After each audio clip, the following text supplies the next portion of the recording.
Oppo A9 2020 कौन है?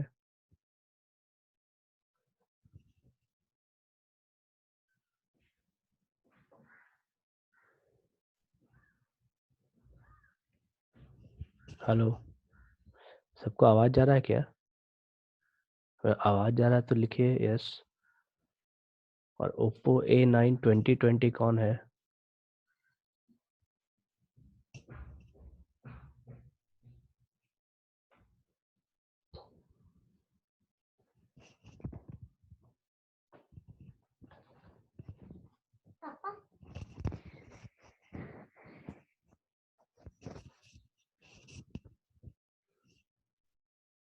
Oppo A9 2020 कौन है जी?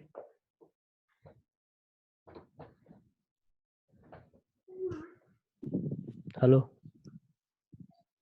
हेलो,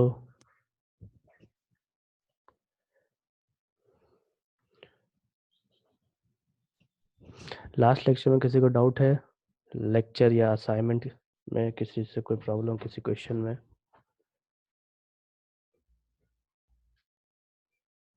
हाँ शिवनंदन। जी sir. Hello hello hello hello, good morning sir. Sir जो ये थे मिलर इंडेक्सेस और वेस इंडेक्सेस में जो असाइनमेंट दिए थे, practice hello problem sir. Hello Priyanshu, ये 12th का क्लास है, आप 12th में क्यों चले आए? प्रियांशु बर्नवाल, ये 12th का क्लास है, 11th का नहीं।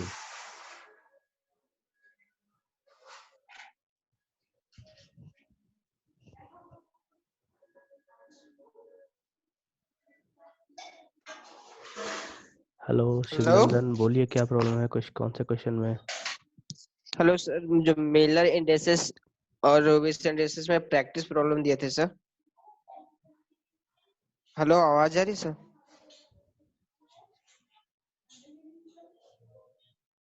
हेलो तो आवाज हमको आ नहीं रहा है, ठीक है, किसी का भी, तो आप लिख के दीजिए क्या, कौन सा डाउट है।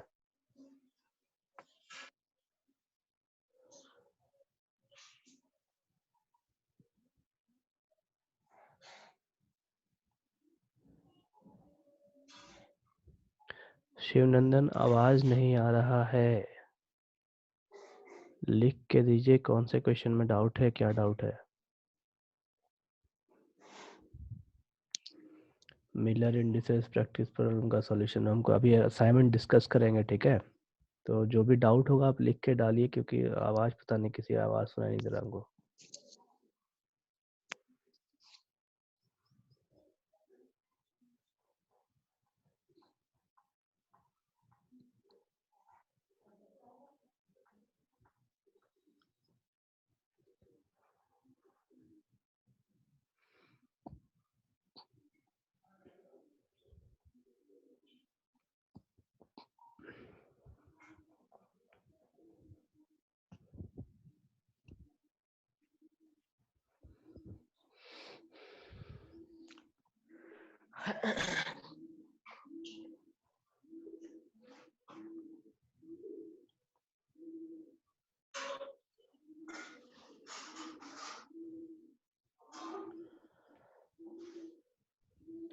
देखो, क्वेश्चन हम एक एक करके सारा डिस्कस कर रहे हैं, ठीक, क्योंकि मुझे आवाज किसी की आ नहीं रही, पता नहीं क्यों।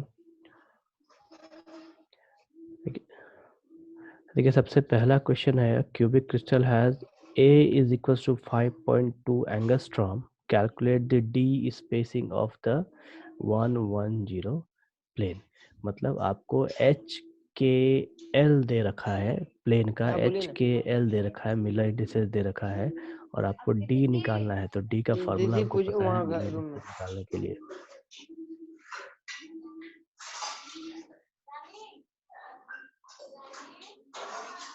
स्क्रीन नहीं दिख रहा है,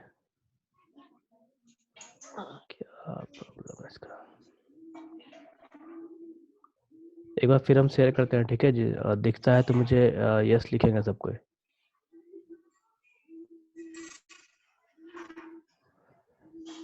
स्क्रीन दिख रहा है क्या? दिख रहा है तो यस लिखिए।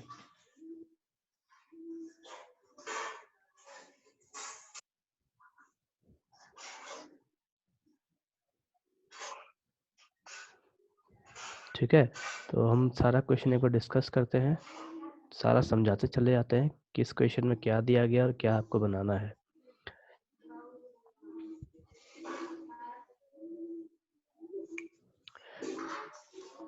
देखिए सबसे पहला क्वेश्चन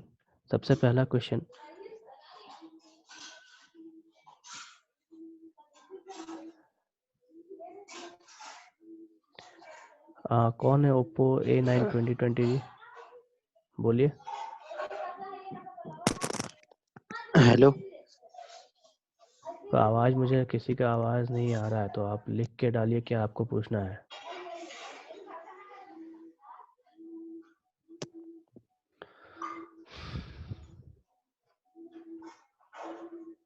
देखिए सबसे पहला question, cubic crystal has F is equals to 5.2 angstrom, calculate the d spacing of the 110 plane.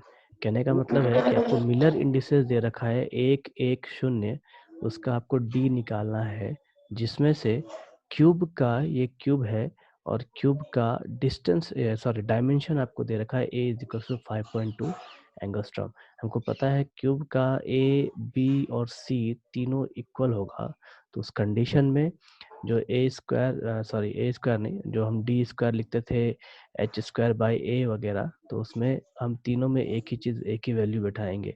देखिए आपको 3 फार्मूला मैंने दिया है, तो क्यूब का जो फार्मूला है वो यहाँ पे यूज होगा।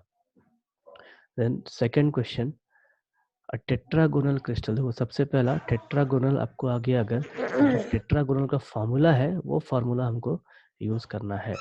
उसमें A is equals to B होता है, तो यहाँ पे A और B दोनों आपका 4.7 एंगस्ट्रॉम होगा, और C आपको 3.4 एंगस्ट्रॉम दे रखा है।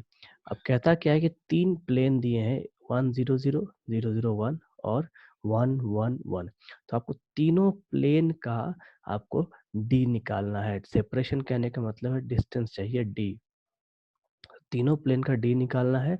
तो सबसे पहले आप 100 लेंगे, उसमें ए और सी का वैल्यू पुट करेंगे, फिर आप 001 लेंगे, फिर उसमें ए और सी का वैल्यू पुट करेंगे, और फिर तीसरा लेंगे 111, उसमें फिर से ए और सी का वैल्यू पुट करेंगे। ठीक है, तो ये आपको ध्यान रखना है, आपको 3 आंसर आएंगे इसमें अलग अलग।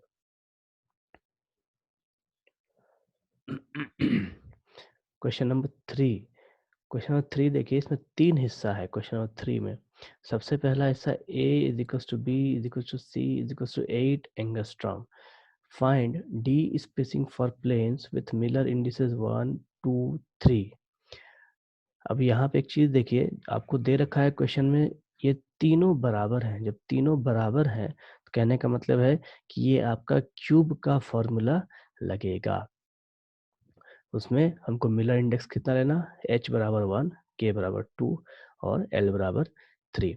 उसके बाद क्या पूछता है, कैलकुलेट, उसके बाद बोलता है calculate the d spacings for the same planes in a crystal with unit cell a बराबर b। जब a बराबर b है तो हमको टेट्रागोनल का फॉर्मूला लगेगा, और c बराबर 9 एंगस्ट्रॉम में, मतलब आपको मिलर इंडेक्स इतना ही यूज करना है, 1 2 और 3 ही यूज करना है, लेकिन फार्मूला किसका लगेगा, तो टेट्रागोनल का फार्मूला लगेगा। यहाँ पे देखो कहीं पे ना क्यूबिक लिखा है ना टेट्रागोनल लिखा है, लेकिन आप क्या दे रखा है कि डायमेंशन कैसे कैसे एक दूसरे से मैच करते हैं। यहाँ पे a बराबर b बराबर c है, तो यहाँ पर a बराबर b है, तो इससे हमको पता चलता है कि यहाँ क्यूब का फार्मूला लगेगा, यहाँ टेट्रागोनल का फार्मूला लगेगा।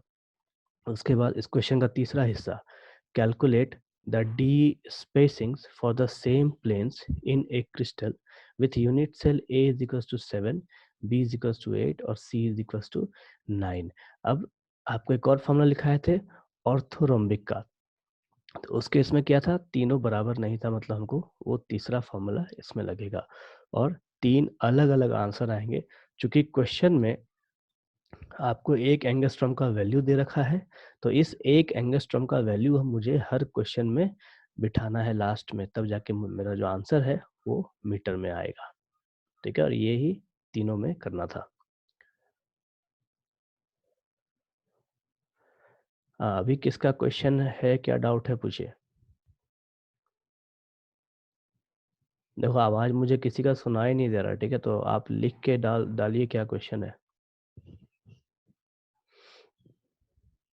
इन तीनों क्वेश्चन में क्या डाउट है?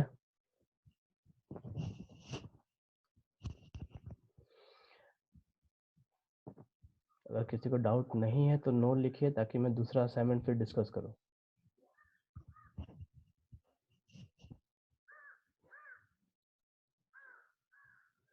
किसी को डाउट अगर नहीं है तो आप नो लिखिए, ताकि दूसरा क्वेश्चन असाइनमेंट डिस्कस किया जाए।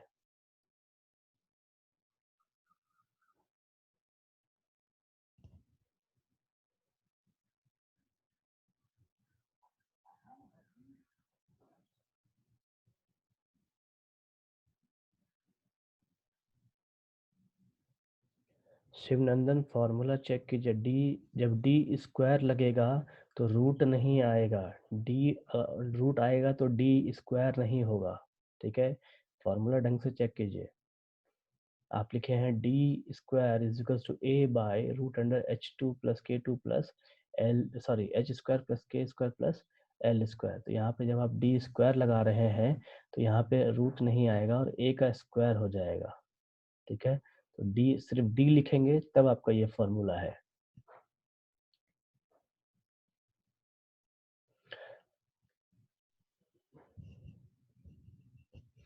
क्वेश्चन नंबर 2, क्वेश्चन नंबर 2 क्या है?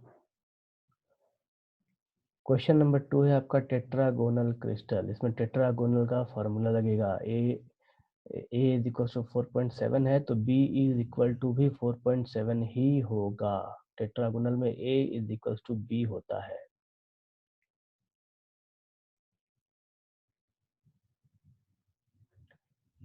शिवनंदन, सब में फॉर्मूला लगेगा, लेकिन थोड़ा चेंज है। जहाँ पे क्यूब आएगा, क्यूब में ए बी सी तीनों में एक ही चीज आएगा, ए। टेट्रागोनल की बात करें तो वहाँ पे ए और बी दोनों एक होगा। और अगर तीसरे वाले फॉर्मूले की बात करें तो वहाँ पे ए बी सी तीनों अलग अलग होगा। हमको नाम के हिसाब से तीनों फॉर्मूला यूज करना है। नाम याद रखिए और फॉर्मूला लगाइए, ठीक है। सेकंड का आंसर मैच नहीं कर रहा।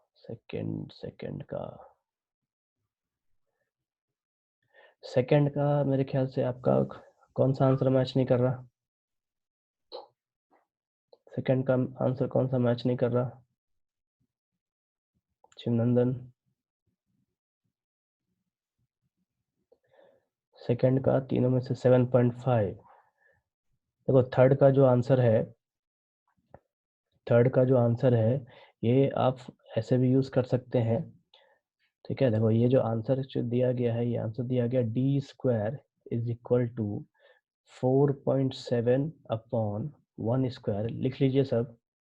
D square is equal to 4.7 upon 1 square plus 4.7 upon 1 square, sorry 4.7 का स्क्वायर अपॉन 1 स्क्वायर एच के लिए, प्लस 4.7 स्क्वायर अपॉन 1 स्क्वायर के लिए, प्लस 3.4 स्क्वायर अपॉन 1 स्क्वायर।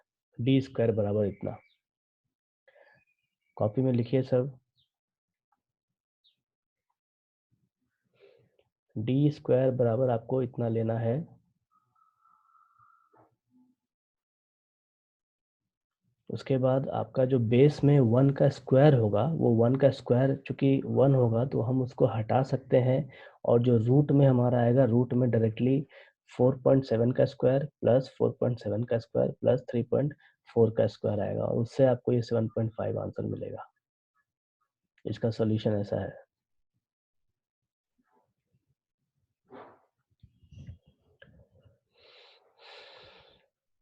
हो गया? इसमें आपको डाउट?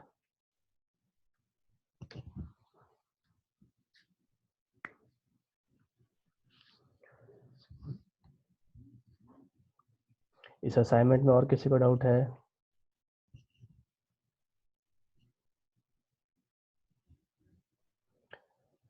तो क्वेश्चन 3 नहीं समझ में आया। क्वेश्चन 3 में 3 क्वेश्चन है। क्वेश्चन गौरव क्वेश्चन 3 में 3 अलग अलग क्वेश्चन है और तीनों फार्मूलाज लगेंगे, क्यूब का भी, टेट्रागोनल का भी और ऑर्थोरोम्बिक का भी। ठीक है, तीनों फार्मूला लगेगा। सबसे पहले क्यूब का, फिर टेट्रागोनल का, उसके बाद ऑर्थोरोम्बिक का तीसरा फार्मूला। उसको आप यूज कीजिए, आराम से बन जाएगा। चलिए मैं फिर नेक्स्ट असाइनमेंट निकालता हूँ। नेक्स्ट असाइनमेंट देखते हैं क्या था हमारा।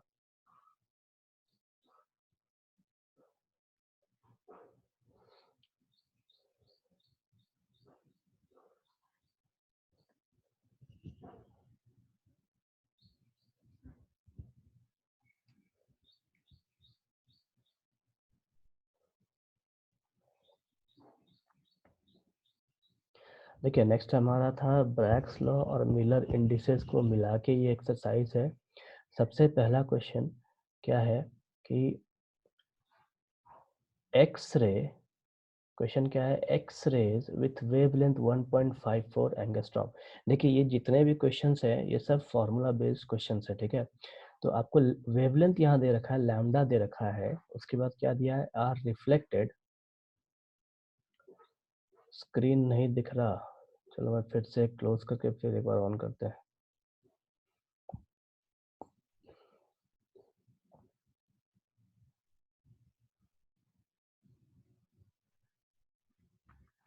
अभी दिख रहा है सबको स्क्रीन? स्क्रीन सबको दिख रहा है?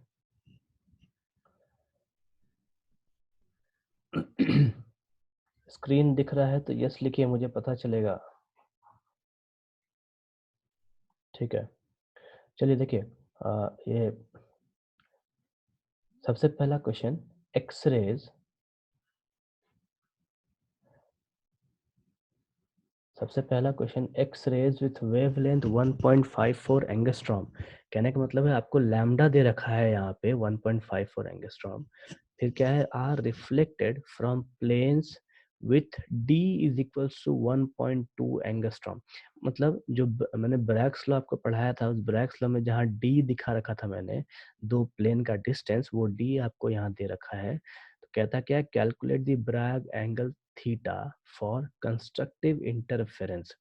अब एक चीज ध्यान रखिए, कंस्ट्रक्टिव इंटरफेरेंस जब हम पढ़ते हैं या जब इसका न्यूमेरिकल सॉल्व करते हैं ब्रैग्स लॉ का, तो उस केस में हम n इज इक्वल्स टू 1 मान के चलते हैं, तब तक जब तक कि उसका कोई दूसरा वैल्यू ना दिया गया हो। ठीक है, जब भी एक्सरे का डिफ्रैक्शन पढ़ा जाता है तो उसमें हमेशा n इज इक्वल्स टू 1 लिख के चला जाता है फॉर प्रॉब्लम सॉल्विंग के लिए। इसलिए मैंने आपको फॉर्मूला दोनों लिखा था, एक में n दिया गया, दूसरे में n दिया गया नहीं है। तो आप डायरेक्टली फॉर्मूला लगा सकते हैं, 2d sine theta is equals to lambda. तो आपको d दे रखा है, यहाँ पे लैम्डा दे रखा है, तो आपको निकालना क्या है, थीटा निकालना है। Question number 2, X rays with wavelength 1.54 angstrom. फिर से आपको लैम्डा दिया है, मतलब वेवलेंथ दे रखा है। उसके बाद are reflected from the 110 plane, मतलब यहाँ पे आपको मिलर इंडिसेस दे रखा है, मतलब मिलर इंडेक्स दे रखा है 110 of A cubic crystal. Cubic crystal यहाँ पे दे रखा है, मतलब क्यूब दे रखा है with unit cell A is equals to 6 angstrom. मतलब एक क्यूब है, उस क्यूब का आपको एज लेंथ दे रखा है, साइड दे रखा है, जिसका वैल्यू है 6 एंगस्ट्रॉम। उसके बाद कहता क्या है कि उस क्यूब से एक एक्स रे पास हो रहा है जिसका वेवलेंथ है 1.54 एंगस्ट्रॉम, और वो जो प्लेन से पास कर रहा है उसका मिलर इंडिसेस है 110। अब कहता क्या है कि अब यहाँ पे आप थीटा निकालिए और n का वैल्यू 1 रखना है, मतलब ब्रैग एंगल थीटा आपको निकालना है। तो देखिए ब्रैग एंगल थीटा निकालने के लिए हमको सबसे पहले d जानना होगा, d क्या होगा। तो d निकालने के लिए हम क्या करेंगे, क्यूबिक सिस्टम है तो हम मिलर इंडिसेस से d निकालेंगे। जो फॉर्मूला यूज करते थे, d is equals to a upon root under H square plus के स्क्वायर प्लस एल स्क्वायर से, तो वहां से हमको d मिल जाएगा। और उसके बाद हम ब्रैग का फॉर्मूला लगाएंगे, 2d sine theta is equals to n lambda, और n का वैल्यू यहाँ से 1 पुट करेंगे, लैम्डा का वैल्यू पुट करेंगे और उसके बाद थीटा निकालेंगे। Question number 3, X-rays of wavelength lambda is equals to 1.5 angstrom. मतलब फिर से आपको एक वेवलेंथ दे रखा है 1.5 एंगस्ट्रॉम का, जो रिफ्लेक्ट कर रहा है इस प्लेन से 222 प्लेन से, जिसका मिलर इंडेक्स है 222। यहाँ पे फिर से आपको क्यूबिक क्रिस्टल दे रखा है with unit cell A is equal to 5 angstrom. Calculate the Bragg angle theta. मतलब क्वेश्चन नंबर 2 और क्वेश्चन नंबर 3 दोनों एक जैसे हैं, सिर्फ एच के एल का वैल्यू अलग है और ए का वैल्यू अलग है। Question number 4, the cubic crystal in the previous question is replaced with a tetragonal crystal. अब देखिए क्वेश्चन नंबर 4 क्या कहता है कि क्वेश्चन नंबर 3 में जो क्यूबिक क्रिस्टल था उसके जगह पे अब टेट्रागोनल क्रिस्टल लिया गया है, जिसका यूनिट सेल का डायमेंशन ए बराबर 4.5 है और सी बराबर 6 एंगस्ट्रॉम है। तो calculate the Bragg angle theta for 222 reflection या फिर 222 प्लेन। तो आपको सेम काम करना है जो 3 में किए थे। मतलब 3 में हमने क्या किया था, क्यूब का फॉर्मूला लगाया था, तो 4 में टेट्रागोनल का फॉर्मूला लगाएंगे और उसके बाद हम सबसे पहले डी कैलकुलेट करेंगे, डिस्टेंस कैलकुलेट करेंगे इस प्लेन का, जिस प्लेन का मिलर इंडेक्स है 222, और डी मिल जाने के बाद हम ब्रैग का फॉर्मूला लगाएंगे 2d sin theta is equals to n lambda, और n वापस से हम 1 रखेंगे। देन क्वेश्चन नंबर 5, एक ऑर्थोरोम्बिक क्रिस्टल है, what is the Bragg angle for the 222 reflection if a is equal to इतना, b इतना और c इतना। तो सेम क्वेश्चन को, जो फोर्थ क्वेश्चन है या थर्ड क्वेश्चन है, उसी को क्या किया गया, क्यूबिक के जगह ऑर्थोरोम्बिक कर दिया गया। मतलब जो हम d निकाले थे 3 में क्यूब का फॉर्मूला से, अब हम d निकालेंगे 5 में ऑर्थोरोम्बिक के फॉर्मूला से। ठीक है, और फिर d निकालने के बाद वापस से ब्रैग एंगल में डालेंगे और तब जाके हम थीटा निकालेंगे। ठीक, तो यहाँ पे हमको वेवलेंथ जो है वो उतना ही लेना है जितना क्वेश्चन नंबर 3 में दिया गया है। मतलब क्वेश्चन नंबर 4 और क्वेश्चन नंबर 5 दोनों में वेवलेंथ जो लेंगे वो उतना ही लेंगे जितना क्वेश्चन नंबर 3 में दिया गया है।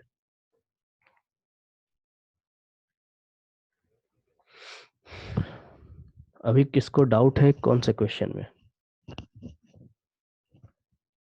इसको, जिसको भी डाउट है आप लिखिए, क्योंकि मुझे आवाज नहीं आ रही है किसी की।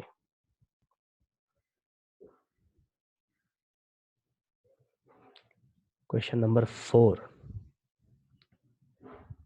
Question number 4।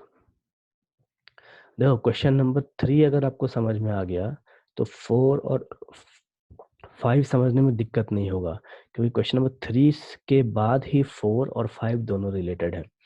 3 कहता क्या है, एक प्लेन है आपके पास जिसका मिलर इंडेक्स है 2, 2 और 2। तो हमको अगर मिलर इंडेक्स पता है, ठीक है, तो उससे हम डी निकाल सकते हैं, क्योंकि हमको दे रखा है क्वेश्चन में कि एक क्यूबिक क्रिस्टल है जिसका लेंथ है, एज लेंथ है 5 एंगस्ट्रॉम। तो हम क्यूबिक का जो फॉर्मूला है D is equals to A upon root under H square plus के स्क्वायर प्लस एल स्क्वायर, उससे हम क्या करेंगे, यहाँ से डी निकाल लेंगे। ठीक, और डी निकालने के बाद हम ब्रैग के फॉर्मूला में डाल देंगे 2d sine theta is equals to N lambda. तो हमको एन का वैल्यू पता है, लैम्डा का वैल्यू पता है, डी का वैल्यू यहाँ से आएगा, तो हम किसका वैल्यू निकालेंगे उसके बाद, थीटा का वैल्यू। और इसी क्वेश्चन को चेंज किया गया है 4 और 5 में। यहाँ पे थर्ड क्वेश्चन में क्यूबिक क्रिस्टल लिया है, तो फोर्थ क्वेश्चन में टेट्रागोनल लिया है, और फिफ्थ क्वेश्चन में ऑर्थोरोम्बिक लिया है। सिर्फ कहाँ कहाँ चेंज है, क्यूबिक, टेट्रागोनल और ऑर्थोरोम्बिक। तो अगर 3 क्रिस्टल चेंज है तो तीनों के डायमेंशन भी चेंज होंगे, एक डायमेंशन यहाँ, दूसरा डायमेंशन यहाँ और तीसरा डायमेंशन यहाँ पे दे रखा है।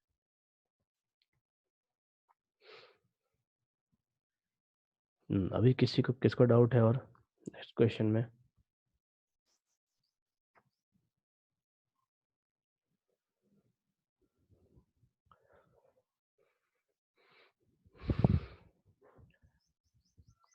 नेक्स्ट क्वेश्चन में किसको डाउट है और? अगर डाउट नहीं है तो नो लिखिए फटाफट, ताकि आगे का टॉपिक देख सकें फिर। डाउट है तो लिखिए कौन सा क्वेश्चन में है, डाउट नहीं है तो फटाफट लिखिए नहीं है।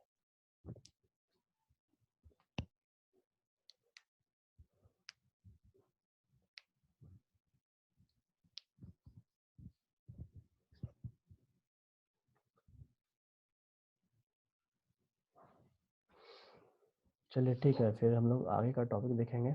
ठीक है,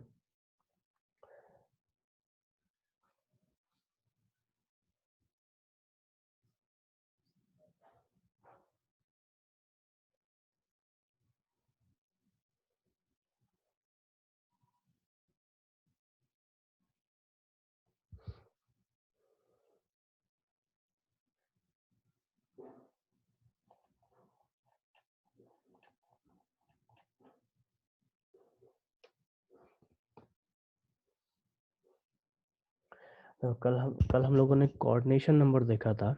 ठीक है, कोऑर्डिनेशन नंबर क्या होता है कि एक एटम अपने आजू बाजू वाले कितने एटम से जुड़ा है। तो हम कोऑर्डिनेशन नंबर जब पढ़ते हैं तो स्पेशली हम पढ़ते हैं मेटल कंपाउंड्स का, जैसे डी ब्लॉक एलिमेंट्स हम लोग का एक चैप्टर है कोऑर्डिनेशन कंपाउंड्स। तो उस केस में जो सेंटर एटम है वो मेटल होता है और बाकी सारे जो एटम्स हैं या मॉलिक्यूल्स है वो नॉन मेटल्स होते हैं। चूंकि मेटल्स है तो मेटल का पॉजिटिव चार्ज होगा, तो जाहिर सी बात है इससे जो भी जुड़ा होगा वो नेगेटिव चार्ज वाले ही जुड़े होंगे। ठीक है, तो ये हमको ध्यान रखना है कि अगर मेटल है तो ये हमेशा पॉजिटिव होगा, सेंटर एटम हमेशा पॉजिटिव होता है और उससे आजू बाजू जितने भी एटम होंगे वो सब नेगेटिव होने चाहिए।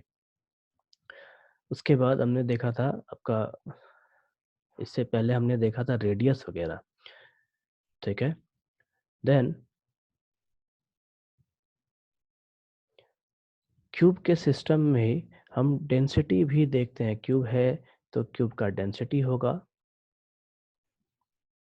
स्क्रीन नहीं दिख रहा, अभी दिख रहा है क्या? दिख रहा है तो यस लिखिए।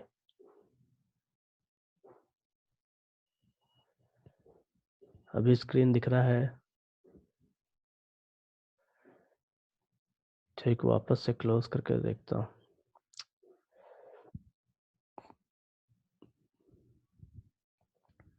चलिए वापस से मैं शेयर कर रहा हूँ। ठीक है, देखते हैं फिर। दिखता है तो आप यस लिखेंगे।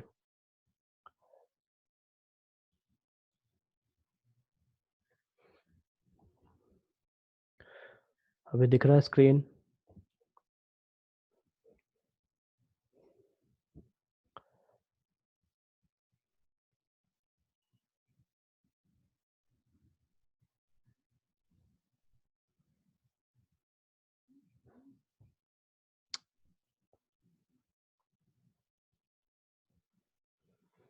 ठीक है,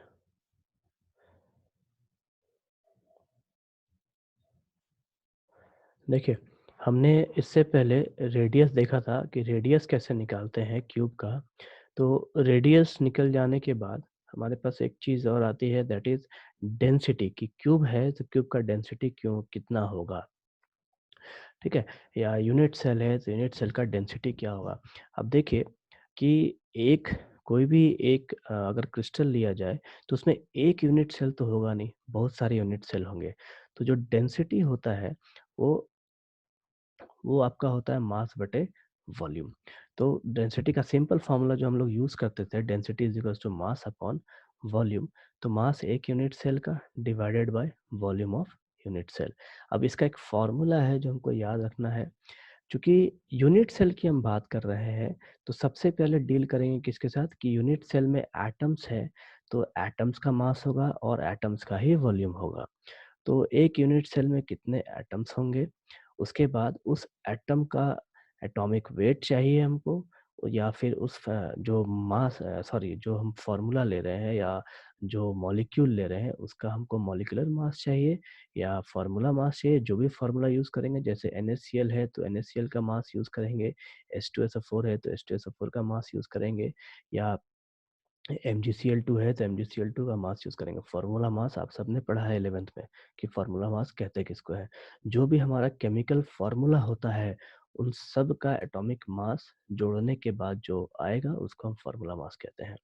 अब यहाँ पे एक फार्मूला है, density is equals to mass per unit cell upon volume of unit cell is equal to n into atomic weight or formula weight divided by Avogadro number into volume of unit cell is equals to n into formula mass upon Avogadro number into volume. Volume क्या होगा, a cube, चूंकि हम cube की बात कर रहे हैं तो क्यूब का जो वॉल्यूम आएगा वो उसके लेंथ, ब्रेथ और हाइट तीनों को मल्टीप्लाई करने से आएगा। चूंकि क्यूब का तीनों साइड सेम होता है इसीलिए यहाँ पे वॉल्यूम a क्यूब में लिया गया है। और यहाँ जो n है, n हमारा नंबर ऑफ एटम्स है। अगर हम सिंपल क्यूब की बात करें तो वहाँ पे number of atom simple cube का आएगा। अगर फेस सेंटर की बात करें तो वहाँ पे जो नंबर ऑफ एटम है वो फेस सेंटर का आएगा। और अगर बॉडी सेंटर की बात करें तो जो नंबर ये जो n है वो बॉडी सेंटर का नंबर ऑफ एटम्स हमको देगा। जैसे बॉडी सेंटर में नंबर ऑफ एटम्स 2 होता है तो यहाँ हम 2 लिखेंगे, फेस सेंटर में 4 होता है तो यहाँ हम 4 लिखेंगे, उसी टाइप से। देन नेक्स्ट आता है, इसमें एक टर्म है पैकिंग फ्रैक्शन और डेंसिटी ऑफ पैकिंग। देखिए ये जो पैकिंग फ्रैक्शन है, ये जो टर्म है हम डिनोट करते हैं एक्चुअल में कॉम्पैक्टनेस से। ठीक है, अब आप एक चीज़ ध्यान रखिए, आपको एक पहले पहले भी एक एग्जांपल समझाया था मैंने कि अगर हम सूटकेस अपना पैक करते हैं तो सूटकेस के टाइम में क्या है कि सभी कपड़ों को ढंग से सजाना है, ढंग से उसको अरेंज करना है, तब सूटकेस का पूरा जगह यूटिलाइज करते हैं। हम सूटकेस का कोई भी जगह खाली नहीं छोड़ते, ठीक है, ताकि हम मैक्सिमम से मैक्सिमम सामान उसमें रख सकें। तो कोई भी जो सॉलिड है, सॉलिड भी अपने एटम्स को इस तरीके से अरेंज करता है कि उसमें कम से कम खाली जगह हो और ज़्यादा से ज़्यादा एटम्स भर सके। ठीक है, तो पैकिंग फ्रैक्शन जो है ये हमको बताता है कि किसी भी सॉलिड में कि एटम का वॉल्यूम कितना है या एटम्स कितने हैं और खाली जगह कितना है। तो जो खाली जगह होता है उसको कहते हैं वॉइड्स। ठीक है, तो packing fraction it is defined as the ratio of volume occupied by atoms in unit cell, जिसको डिनोट करते हैं न्यू से, to the volume of the unit cell. मतलब एक यूनिट सेल में एटम ने कितना वॉल्यूम लिया है और पूरे यूनिट सेल का वॉल्यूम कितना है। पैकिंग फ्रैक्शन एक्चुअली देखते कैसे हैं, तो एक यूनिट सेल में एटम ने कितना वॉल्यूम लिया है और पूरे यूनिट सेल का वॉल्यूम कितना है, इसका रेशियो है ये। तो सबसे पहले सिंपल क्यूबिक स्ट्रक्चर के लिए देखा जाता है। अब देखिए सिंपल क्यूबिक स्ट्रक्चर में एक ही एटम होता है, क्यों? क्योंकि सिंपल क्यूबिक में हमने पढ़ा है कि जो भी एटम्स है वो उसके कॉर्नर पॉइंट पे होते हैं, मतलब आठों कॉर्नर पॉइंट पे। ठीक, अगर आठों कॉर्नर पॉइंट पे है तो जो डिस्ट्रीब्यूशन होगा वो 1/8 होगा, जैसा हमने पहले भी देखा है।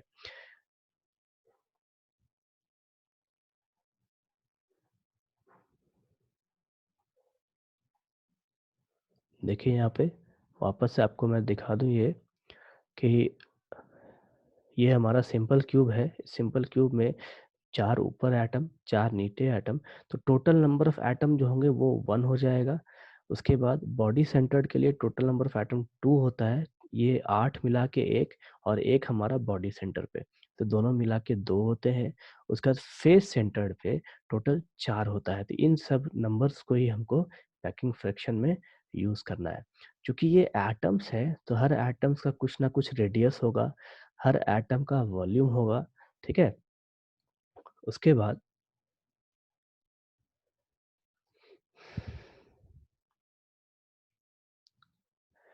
अब देखिए सिंपल क्यूबिक स्ट्रक्चर में क्या है कि इसमें एक एटम होता है, इट कंटेन्स वन एटम। तो सिंपल क्यूब है तो क्यूब का एक ए होगा, ए को हमने एज लेंथ मान लिया, जिसको हम कहते हैं रेडियस भी। रेडियस क्या हो जाएगा इसका, a/2। ठीक है, a/2 क्यों हो जाएगा, क्योंकि क्यूब के कॉर्नर पे जो एटम्स होंगे वो दोनों एटम्स आपस में एक दूसरे को टच करेंगे। हमने पहले भी रेडियस पढ़ा है तीनों स्ट्रक्चर का, सिंपल क्यूब का, फेस सेंटर्ड का और बॉडी सेंटर्ड का। तो यहाँ जो रेडियस है वो r=a/2 यूज करेंगे। उसके बाद एक एटम का वॉल्यूम निकाल लेंगे, यूनिट सेल में कितना वॉल्यूम होगा। तो एक यूनिट सेल में, सिंपल क्यूब के एक यूनिट सेल में टोटल नंबर ऑफ एटम्स कितने होते हैं, 1। तो यहाँ हमने 1 लिया, इनटू 4/3 पाई r क्यूब, ये हमारा स्फेयर का वॉल्यूम है 4/3 पाई आर क्यूब। तो 4/3 पाई इंटू आर का वैल्यू हमने पुट किया a/2 का होल क्यूब, हमको मिल गया क्या, पाई a⁻³ डिवाइड बाई 6। उसके बाद volume of unit cell, volume of unit cell क्या हो जाएगा, a³। अब हम यहाँ पे फॉर्मूला लगाएंगे पैकिंग फ्रैक्शन का।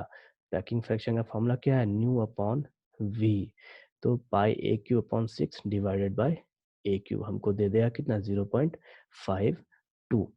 तो इसका ये मतलब है कि एटम्स ने 52% जगह घेर रखा है और उसमें 48% जगह खाली है। कहने का मतलब है हमारे पास जो सिंपल क्यूब का स्ट्रक्चर होता है, सिंपल क्यूब का, उसमें जो एटम्स वॉल्यूम ऑक्यूपाई करते हैं वो होते हैं 52% और जो खाली जगह होता है वो होता है 48%। और ये ऑब्जेक्टिव में कई बार पूछा जाता है डायरेक्टली कि सिंपल क्यूब में खाली जगह कितना होता है या सिंपल क्यूब में एटम्स कितनी जगह ऑक्यूपाई करते हैं, मतलब कितनी जगह या कितनी वॉल्यूम लेते हैं एटम्स मिलके। तो उस कंडीशन में हमारा आंसर क्या हो जाएगा, 52%। अब ये जो तरीका है, ये सेम तरीका हमें बाकी के लिए भी यूज करना है, फेस सेंटर्ड के लिए भी और बॉडी सेंटर्ड क्यूबिक स्ट्रक्चर के लिए भी। तो फेस सेंटर्ड में क्या हो जाएगा, n हमारा 4, बॉडी सेंटर में हमारा जाएगा n=2। सेम फार्मूला यूज करना है, सेम तरीके से हमको निकालना है, सिर्फ हमारा जो आंसर है वो अलग अलग आएंगे। जैसे फेस सेंटर में हमारा एटम्स का वॉल्यूम हो जाएगा 74% और यूनिट सेल जो जो खाली जगह होगा वो हमारा 26% होगा। बॉडी सेंटर्ड के लिए एटम्स का जो वॉल्यूम होगा वो 68% होगा और जो खाली जगह होगा वो हमारा 32% होगा। तो हम परसेंटेज हिसाब से देख सकते हैं कि इन तीनों स्ट्रक्चर में जो सबसे ज़्यादा क्लोज पैक स्ट्रक्चर होता है वो हमारा फेस सेंटर्ड स्ट्रक्चर होता है। क्यों? क्योंकि इसमें एटम्स का जो वॉल्यूम है वो 74% है, मतलब सबसे ज़्यादा एटम्स इसी स्ट्रक्चर में ऑक्यूपाई करते हैं वॉल्यूम को। ठीक है,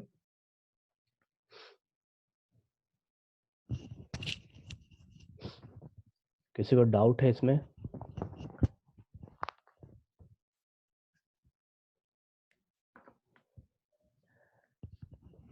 किसी को डाउट है इसमें?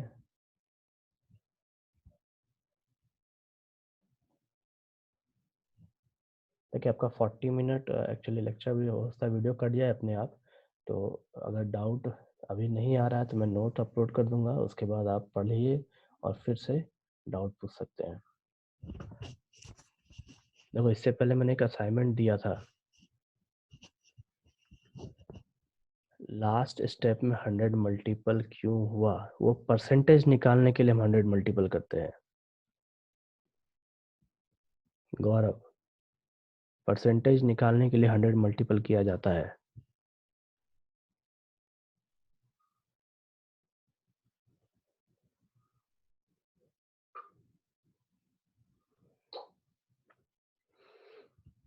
ठीक है, आप एक बार नोट्स पढ़ेंगे वापस से और जो डाउट होगा आप नेक्स्ट क्लास में पूछ लेंगे। ठीक है।